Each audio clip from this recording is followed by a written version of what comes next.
Assalamualaikum warahmatullahi wabarakatuh. Halo semuanya, perkenalkan nama saya Wardaner Aziza dengan NIM 25111024333163. Baik, pada video kali ini saya akan menjelaskan kembali mengenai materi bahasa Indonesia yang berisi tentang latar belakang bahasa, bagaimana bahasa Melayu bisa menjadi bahasa Indonesia, pengertian bahasa, fungsi bahasa, serta peran bahasa Indonesia sebagai bahasa nasional.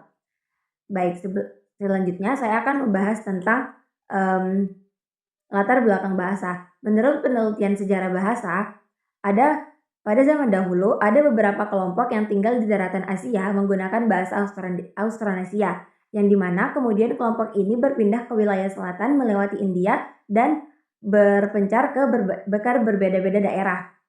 Karena mereka hidup dalam kelompok kecil yang terpisah-pisah, maka bahasa yang mereka gunakan juga berbeda-beda dan berkembang secara berbeda. Dan setiap kelompok memiliki perbedaan budaya dan lingkungan yang berbeda-beda. Maka dari itu, bahasa yang mereka gunakan pun berkembang secara berbeda dan akhirnya muncullah berbagai variasi bahasa. Selanjutnya, proses bahasa Melayu menjadi bahasa Indonesia. Bahasa Melayu dipilih menjadi dasar bahasa Indonesia karena memiliki beberapa alasan. Yang pertama, bahasa Melayu merupakan bahasa yang sederhana dan mudah dipelajari oleh banyak orang. Yang kedua, bahasa Melayu tidak memiliki tingkatan bahasa seperti bahasa daerah lainnya, yaitu seperti bahasa Jawa.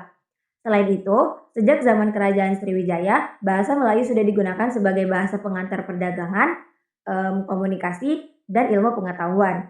Selain itu, bahasa Melayu juga menjadi lingua franca, yaitu bahasa perantara komunikasi antara daerah di Nusantara.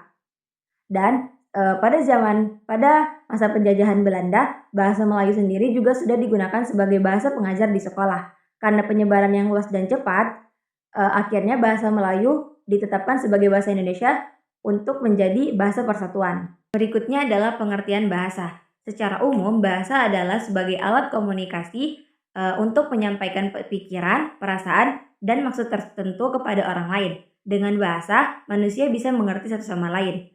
Selain itu, bahasa juga memiliki unsur utama. Yang pertama yaitu isi dan pikiran bahasa, yang dimana maksud seseorang untuk menyampaikan sesuatu. Yang kedua, unsur bunyi atau bentuk, yang dimana suara tersusun secara teratur sehingga bisa dimengerti oleh orang lain. Bahasa juga bisa digunakan dalam berbagai bentuk. Yang pertama, bahasa lisan, bahasa tulis, dan bahasa isyarat. Bahasa lisan digunakan secara langsung kepada orang dengan cara berbicara langsung kepada orang lain. Bahasa tulis bisa digunakan secara tulisan melalui buku ataupun pesan. Dan bahasa isyarat digunakan dengan gerakan-gerakan tertentu yang bermaksud untuk menyampaikan maksud tersebut kepada orang lain.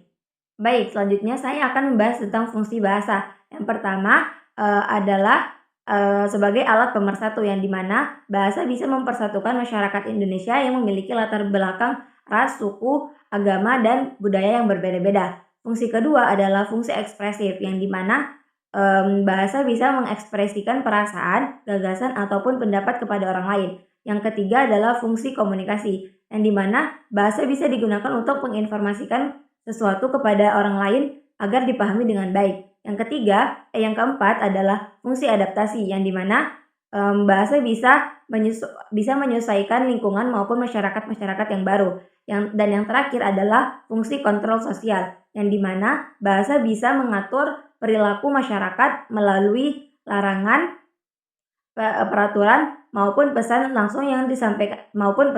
yang disampaikan langsung secara publik.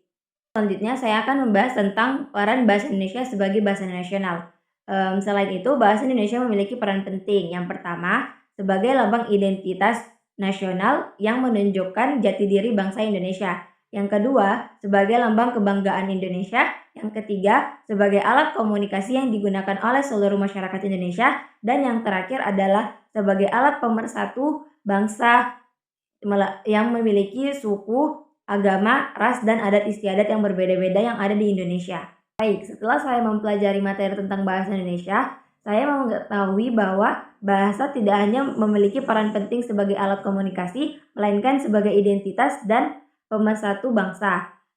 Maka dari itu, saya mulai sadar bahwa kita harus menggunakan bahasa Indonesia dengan baik dan benar dalam kehidupan sehari-hari sebagai bentuk rasa kebanggaan kita kepada bahasa nasional. Baik, mungkin itu yang bisa saya sampaikan. Kurang dan lebihnya mohon dimaafkan. Terima kasih. Wassalamualaikum warahmatullahi wabarakatuh.